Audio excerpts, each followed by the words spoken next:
Have you ever found yourself suddenly struggling through trial after trial, or feel like God just stopped speaking and deserted you?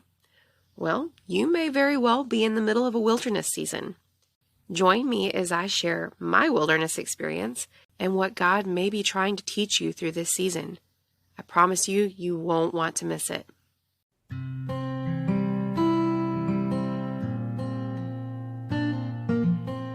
Hey mamas, you're listening to Growing God's Gifts with Kira St. Pierre, where I will encourage you, speak life over you, and give you valuable tools to help you nurture and grow the beautiful gifts God has given you. Growth begins with the tiniest of seeds. So come on, girl, let's embrace the power of growth and start planting those seeds together. Welcome back to Growing God's Gifts. Today, I would like to share with you something the Lord has placed on my heart. As y'all know, this podcast is, of course, focused on being good stewards of all that God has given us. That includes, first and foremost, our relationship with Him. In order to grow in our relationship with Him, there are seasons that we go through that stretch us, that refine us, that teach us. I want to share with you the season that I just went through. I realized probably about halfway through it that I was going through a wilderness season. I don't know that I've necessarily ever been through a wilderness season before, but this time at least, I recognized what was going on and am so grateful to have come out on the other side because being in the wilderness is not fun for any of you who've been there. But I just want to share with you my experience and hopefully encourage you if you are going through that. So I'm going to start with my journal entry from the day my wilderness season began, which was June 23rd. For those of you who don't know, I journal a lot in my quiet time. A lot of times that's how I focus my thoughts. Sometimes I pray through my journal. Sometimes when God's speaking something to me, I write it down to retain it for later, which I'm grateful I did this time because I could clearly see when my season started. So I'm going to share with you what God told me, and then we'll go from there. Started with this. Prepare your heart, Kira. I want to surround you with my presence, but I need your heart pure before me. Empty yourself of all fear and doubt. Your striving must cease. You're exhausted because you're back to doing things in your own strength. I am your strength, Kira. Mine is the hand that guides you. Focus your heart back on me. I will feed you from the abundance of my hand. You will want for nothing when you receive all things from me. Stop worrying about your future. I hold your future. When you let go of all control and let me work in and through your life, you will see how things, even seemingly bad things, work together for your good. I love you, Kira. I will not forsake you. I will always be here for you, even when all others disappoint and fail you. I will remain faithful. Put your trust in me instead of yourself, instead of the things of this world. I will remain steadfast and never falter. My love will never fail you. Feel my love, Kira. Feel my presence. Walk with me. It's not as hard as you are making it to be. It only requires a life fully surrendered to me. No more striving, no more stressing. I long to give you something far better than anything you could imagine. I will bless you if you will keep your focus on me. You will hear my voice and see me working on your behalf.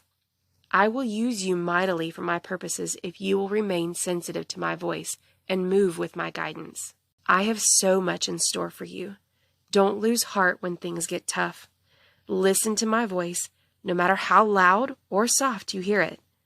I will speak to you, and if you will share my heart, people will be touched. Hearts will be moved. Just as you have always been set apart for my purposes, you will remain set apart in this as well. Your circle will be few, but that's okay. I need to keep your focus on me. I will feel that need for friendship. Walk with me, Kira. I am calling you deeper. Not everyone goes there with me, so not everyone will go with you on this journey. But the right people will be there at the right time in the right season. This is going to be good, Kira. Yeah, that was the day I stopped hearing from God. Well, at least in the way I'm used to hearing him. That's when my wilderness season began. So this is what that looked like for me. You know those amazing quiet times where you feel God's presence so heavily you can almost touch him? Where you clearly hear his voice and guidance and you know exactly where you stand with him? Yeah, all that was gone. I felt alone. I felt like I had been deserted. I felt like I had done something wrong.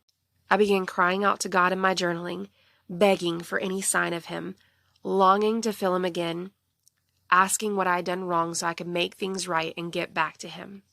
I struggled daily to focus my attention during my quiet times. I could barely keep my eyes open sometimes. I would get up and get in my prayer closet. Sometimes all I could bear to do some mornings was to read my Bible plan. Occasionally I would journal. I'd beg God to speak to me like he used to. Other times I would wonder if it was even worth it. Thankfully, from my past experience, I knew that it was vital I stay in his word at the very least. There was one time during this season that I heard him speak to me during my quiet time. It was about 17 days into my wilderness journey that he spoke to me. It was simple. It was to the point. The gist of what he said is that this is not a crisis of faith moment. This is a trust me, I've got this moment. Refocus your attention on me and everything else will fall into place. That was it. He just redirected me and sent me on my merry way. Looking back on this season when it was finally over, I realized precisely the date it started and the date it ended. My journey through the wilderness lasted 38 days, y'all. It wasn't until I was about halfway through that I realized what God was taking me through and for what purpose. The word wilderness kept popping up everywhere. In my reading, in songs I would hear, in searches I would do for other topics. I realized what I was going through was a wilderness season. So I began digging in. Even when I didn't feel his presence in my secret place, I kept seeking him. I kept pursuing after him. He has spoken things over my life in the past that I've been holding on to. Deeper levels of intimacy with him, gifts he had placed in me to do what he's called me to do. I kept wondering when he would teach me how to use those gifts and walk in that calling. When would he equip me? When would he use me? I realized then that he had called me into this wilderness season to do just that. The first thing you need to know about a wilderness season is that God will often call you there to fulfill his purpose for you. My journal entry back from June 23rd was exactly that. I didn't understand it at the time what it meant, but I see now that it was his invitation for me to move from faith to faith, to go to deeper levels of intimacy with him. You know, the wilderness for some may feel like a dry and desolate wasteland, like nothing. There is nothing there. It's just dry and dead. For others, it could mean a season of loneliness, being set apart. It could also be a season of trials and suffering. Regardless of what your wilderness season feels like, it will require a heavier dependence on God more than ever. But there is always a purpose for this season. If you feel like you are being drawn into the season or are already there, don't fight it. Don't avoid it. Don't run away from it. I encourage you to embrace it. There are so many examples of people throughout the Bible who spent time in the wilderness, like Moses, the children of Israel, and Jesus. They're just a few examples. Each time there was a purpose for their wilderness journey. For Moses, it was preparing his heart to free his people and lead them into the promised land. For the children of Israel, it was preparing their hearts and strengthening their faith to take the promised land. For Jesus, that was the beginning of his earthly ministry. You know, I used to wonder why anyone in their right mind would willingly go into the wilderness. But when I read story after story of the divine experiences each person had in the wilderness, I began to realize that it is a place where we are changed forever if we will embrace what God is wanting to accomplish through it. So what's the purpose of the wilderness? Deuteronomy 8:1-3 says, "Be careful to obey all the commands I am giving you today. Then you will live and multiply, and you will enter and occupy the land the Lord swore to give your ancestors. Remember how the Lord your God led you through the wilderness for these 40 years, humbling you and testing you to prove your character and to find out whether or not you would obey his commands. Yes, he humbled you by letting you go hungry and then feeding you with manna, a food previously unknown to you and your ancestors. He did it to teach you that people do not live by bread alone. Rather, we live by every word that comes from the mouth of the Lord. Verse 2 tells us the purpose of the wilderness. It is to, 1, humble us, 2, test us to prove our character, and 3, to find out if we will obey him.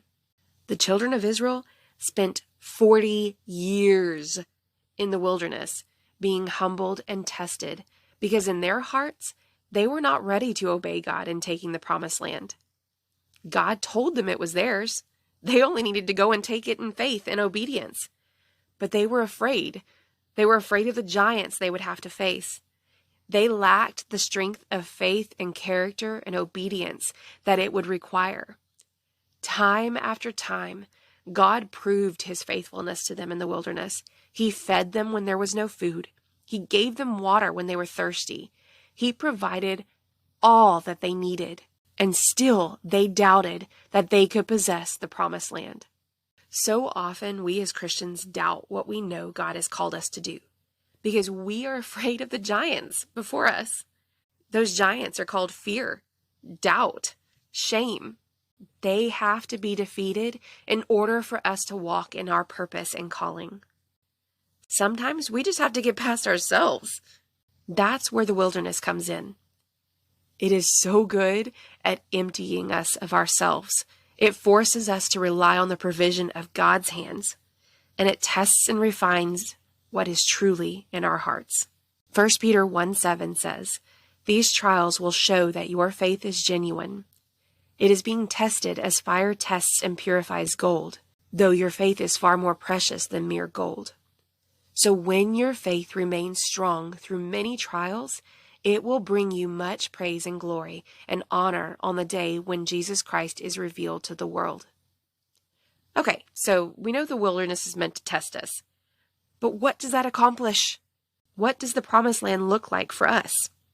Let's look at James 1:2-4. "Consider it nothing but joy, my brothers and sisters, whenever you fall into various trials. Be assured that the testing of your faith, through experience, produces endurance, leading to spiritual maturity and inner peace. And let endurance have its perfect result and do a thorough work, so that you may be perfect and completely developed in your faith, lacking in nothing." So the testing of our faith leads to spiritual maturity and inner peace, making us complete in our faith. What do you think God could accomplish through people who are complete in their faith, who are 100% obedient to the voice of God, who never question if God will come through on their behalf? That's when the righteousness of God will be revealed. For therein is the righteousness of God revealed from faith to faith, as it is written, "The just shall live by faith." Romans 1:17. A friend of mine recently posted this incredible message God gave her about a testing of faith. Her name is Melissa Castillo, and I want to share with y'all some of what she wrote because it is so relevant and so good. This is what she said. "We must move from faith to faith. We cannot remain stagnant and on the same level of faith from when we started the salvation process. Thus, the testings. We must move from faith to faith. In the testing of faith, and as we move from faith to faith, God himself is revealed to us. Testing of faith equals revelation of him. I didn't know him as Jehovah Rapha until I was sick in my body and he had to become my healer. The Israelites had left Egypt. They were in the desert and needed water. They came to a river, but the water was not drinkable. God instructed Moses to throw a piece of wood in the water to make it drinkable. After this, God revealed himself as Jehovah Rapha and said, "If thou wilt diligently hearken to the voice of the Lord thy God, and wilt do what is right in his sight, and wilt give ear to his commandments, and keep all his statutes, I will put none of these diseases upon thee, which I have brought upon the Egyptians, for I am the Lord that healeth thee. Exodus 15:26. I didn't know him as Jehovah Jireh until I lost my job, until I couldn't pay my bills, and he had to become my provider. God told Abraham, Take now thy son, thine only son Isaac, whom thou lovest, and get thee into the land of Moriah, and offer him there for a burnt offering. Abraham took Isaac and headed to the place God told him to go. Abraham built the altar, put the wood on the altar, bound his son, and put him upon the altar. When he went to slay his son, an angel of the Lord appeared, and a ram for sacrifice was caught in the bushes. Not until Abraham's faith was tested in provision did God reveal himself as Jehovah Jireh, the Lord will provide. This is one of my favorites. I used to use it frequently. You are El Roi.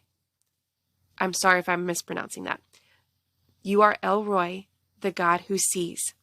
I didn't know him as El Roi until I was alone and no one but God could rescue me from the place I was in. Sarah gave up on God's promise of having a child. She lost her faith, so she made her maid Hagar lay with her husband Abraham, and Hagar gets pregnant. Sarah gets jealous of Hagar and begins mistreating her. Hagar couldn't bear it and ran away. She was alone and in the desert when an angel of the Lord appeared to her.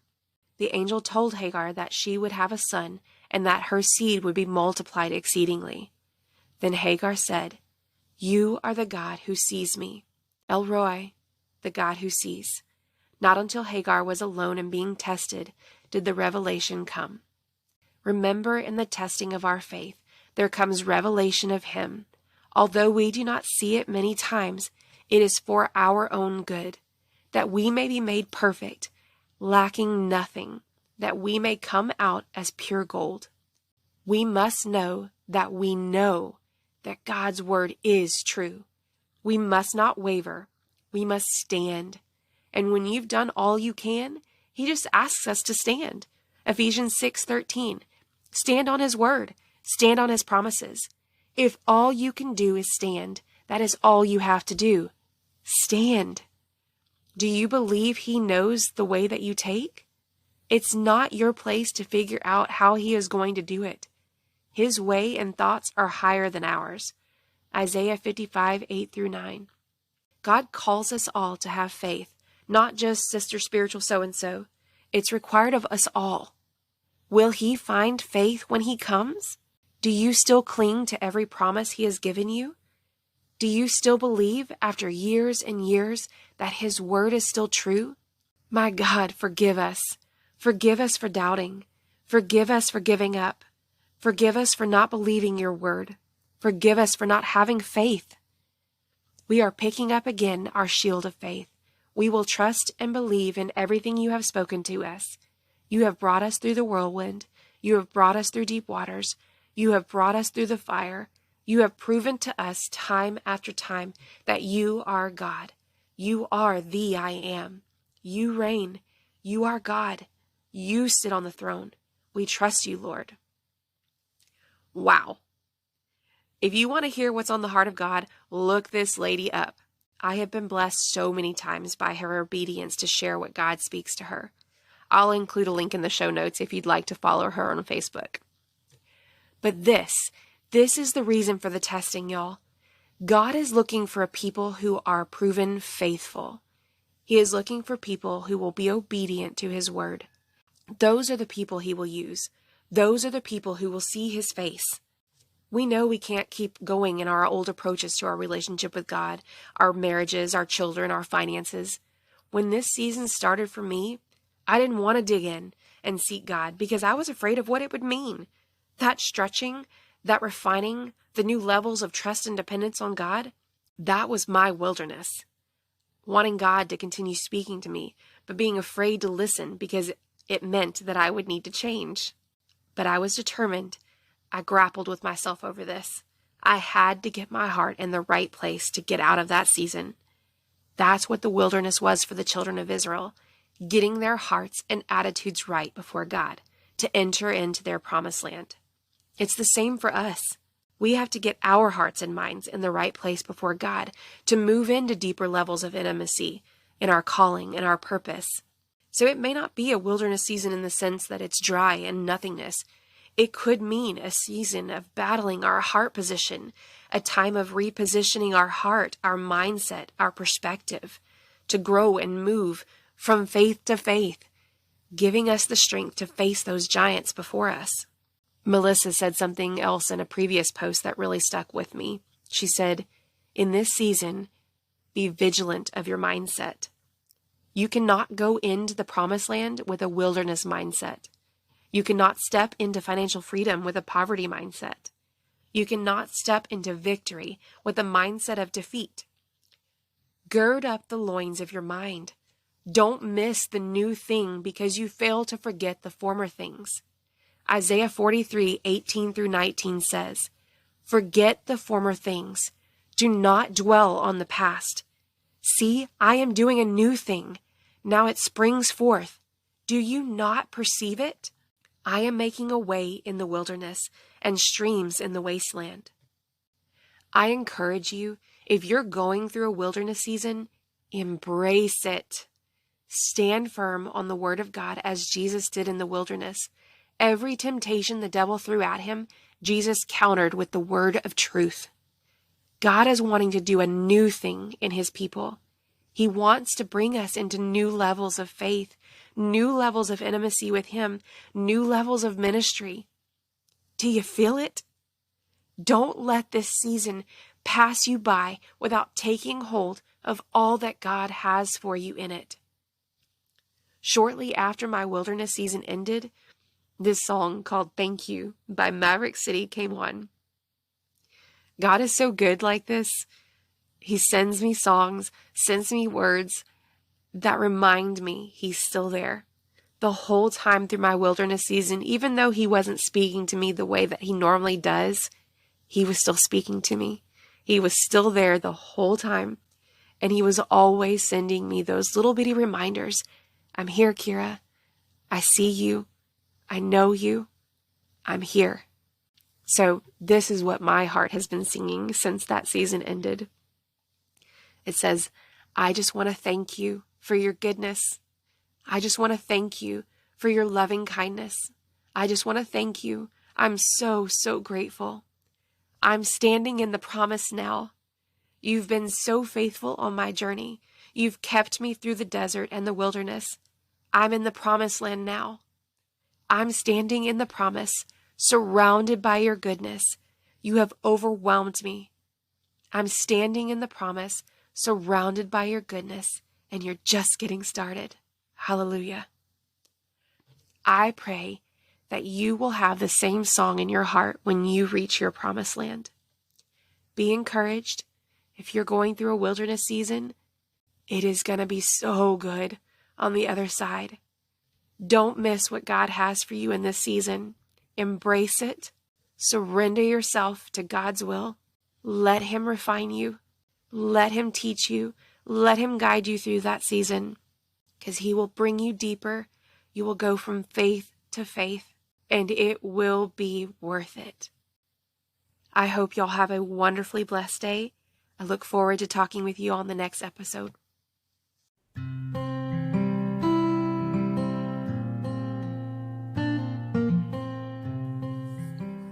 Thank y'all so much for tuning into today's show. I love getting to hang out with y'all. When you have a second, please go tap that subscribe button on Spotify if you haven't already, so you don't miss the next episode. If you would like to stay connected, come follow me on my Facebook page at Growing God's Gifts. I would love to hear from you and get to know you a little better. If you are interested in supporting me, you can make donations through Spotify or through buymeacoffee.com/GrowGod'sGifts. Or, of course, sharing, rating, and reviewing me on social media is always greatly appreciated. I will post the relevant links in the show notes for you. Please join me again next week as we continue growing God's gifts together.